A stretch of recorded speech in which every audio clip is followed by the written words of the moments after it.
So let me get this straight. You started the year super motivated, you made your vision board, set your goals, but now it's June, life happened, and you feel stuck. And meanwhile, it feels like everyone else is hitting their goals except you. Let's change that. Hey guys, and welcome back to my channel. Hi, my name's Maryam, and today we're doing a mid-year reset. But one that's actually lazy girl friendly and doesn't involve you to wake up at 5 a.m.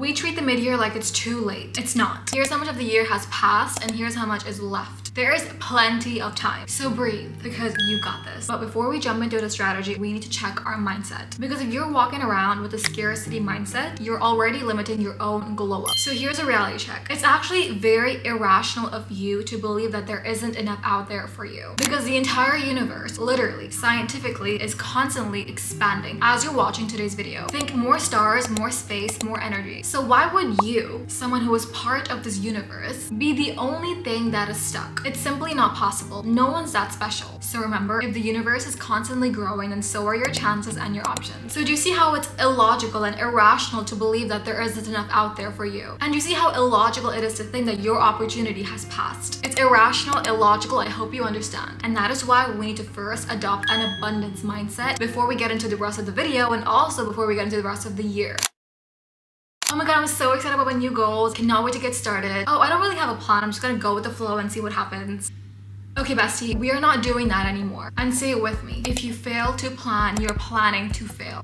Let that one stick with you. The reality is that motivation will always come and go. It's dependent on your mood, but your plan, that is tied to your vision. So what we're leaving behind is going with the flow and seeing what happens. And what we're doing today onward is setting plans. We're gonna build systems that support your glow up, even on your meh, not so good days. And here's how we do it. The first way is through work blocks. This will help you with giving structure to your days. I swear by this, it's honestly changed my life. And I'm not exaggerating. It's very simple. Choose between either a 90-minute work block or a 45-minute work block. What I like to do is to set a timer for 90 minutes or 45 minutes, and I tell myself in this much time I have to get done as much as possible. And when the timer is done, I simply step away and I stop working instantly. Now what this does is it gives your brain structure, and it's easier to get your brain to do something for a set amount of time over just telling yourself, let me just go with the flow and try and get some work done. And there's that lack of structure there, and that's going to cause you a lot of friction. Because how many times have you opened up your laptop and you're like, I know I need to get some work done, but I really just can't get myself to start? That often comes from a lack of structure in your mind. So when you place a timer, when you place a work block, it's easier to have that defined for yourself, and it's easier to get going. And also a big tip, this is something I recommend you do always, is before it's time for you to get to your work block, ensure you already have your to-do list ready. And ideally you should be building your to-do list for your work blocks in your previous work block. So you're always prepared. You always know what's coming next. And when it comes to you actually writing your to-do list, I need you to be super specific. For example, don't write things like English essay. Write something like English essay, paragraph 3, topic 4. Be very specific. So when it is time for you to get your work done, your brain isn't thinking about what it needs to do. You just have to sit down, turn on your timer, and get going. The main takeaway from this framework is to make it super simple for you to get your work done, because our minds are trained to always take the path of least resistance. So when you remove resistance, it makes it way easier to do the work. And secondly, you don't need to change your whole life in one day. You just need to improve by 1% every day, because when you get 1% better every single day, you are 37 times better by the end of the year.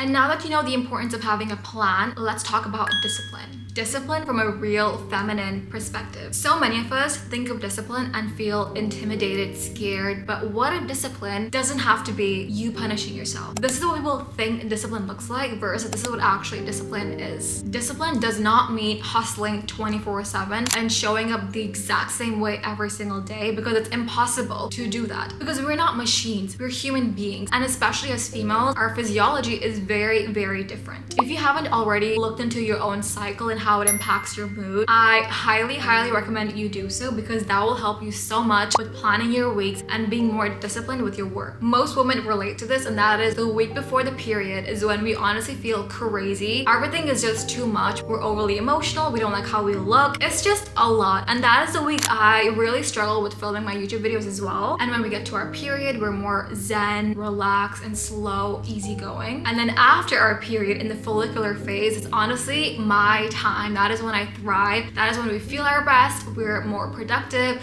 We have more energy. We feel good. We look good. So knowing all of this, it's unfair, and we do a big disservice to ourselves as women to expect ourselves to show up every single day in the exact same method. If you go into disciplined thinking in that way, you're already setting yourself up for failure because it's just simply not possible. So an alternative to that is to understand your energy levels and show up your best every single day, and that will look different depending on where you are in your cycle. But what matters and what discipline truly is showing up, whether it's for 90 minutes one day and it's for 4 hours another day, or it's for 5 minutes one day. Just show up consistently, and that's what will help you build momentum. So if you've been hard on yourself for not being consistent enough, maybe you've just been planning against your natural rhythm. And when it comes to those days where it honestly feels so difficult to like do the work or like do what it is you want to do or what you have to do, just ask yourself this simple question: what would she do? She is literally that version of yourself that you are aspiring to be. What would she do if she were you? That version of you who has already reached her goals, because that is you operating from the highest version of yourself.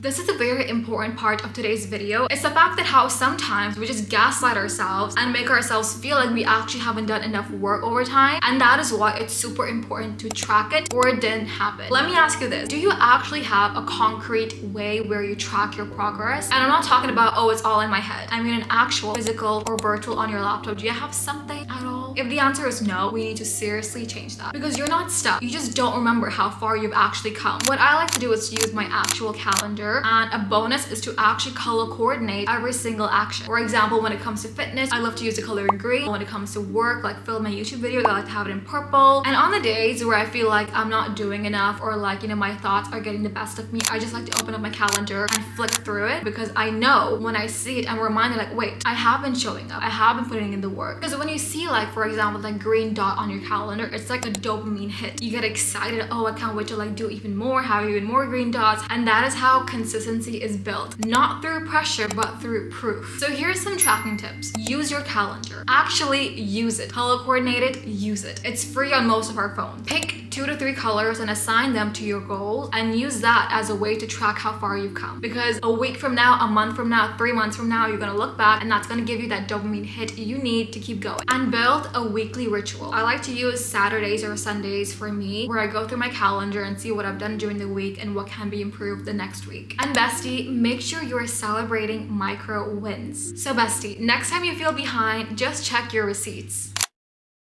Let me be so real with you. You can do all the work, you can journal, you can vision board, you can work your butt off, but none of this means that you have direct control over your divine timing. And that is where the law of detachment comes in. The law of detachment means that you stay committed to your goals, but you release the tension, the obsession of when it will happen, how will it happen. You focus on the process and not the pressure. You focus on your weekly, daily routines, you focus on tracking them, you focus on making it better by 1% every single day, but you don't focus on how or when the goal will actually come to be. You focus on the process. And that is the most liberating and freeing feeling, because it makes you not beat yourself up when you don't have a certain goal achieved by a certain date. Because a date doesn't mean anything when it comes to your personal divine timing. Because when you trust your divine timing, you no longer spiral when things are going slow. Oh my god, why isn't it happening? Maybe I'm doing something wrong, or maybe I'm not working hard enough. It's not here yet, but I'm still becoming here. It's not this, it's something better. I don't chase, I align. I'll be honest with you, I used to suck at resting. I was, quite frankly, operating from a place of a scarcity mindset. Like, even when I wasn't physically working, my brain was. Like, even when I would lie down, my thoughts would race. Did I do enough today? Should I be doing more right now? What if I'm falling behind? What if I'm losing momentum? Does that sound familiar to you? I didn't know it, but I was operating from a place of a scarcity mindset. Rest is a form of trust. Trust with yourself. Because when you're resting, you're saying, I've done enough today. My hard work is landing. I don't need to chase, I will receive. And that's what an abundance mindset looks like. Oftentimes we think that we need to be constantly working 24/7. We can't even have like a 2-hour window for like to watch Netflix or to do something fun, because we have to be constantly working. But that is not an abundance mindset, because abundance gives you peace. You're at peace knowing that what is yours is already making its way to you. And you're at peace knowing that you did the work you had to do today. And you trust your work, you trust your hard work, you trust your abilities, you trust your divine timing. Stop saying rest as a break from your growth. Start seeing it as a part of your growth. It's the necessary thing you need to grow. Alright guys, thank you so much for watching today's video. I really hope you guys enjoyed it. Let me know which tip you'll be starting with down below. And don't forget to subscribe if you haven't already. And give this video a thumbs up if you enjoyed. I love you guys so much, and I'll see you guys next time. Bye!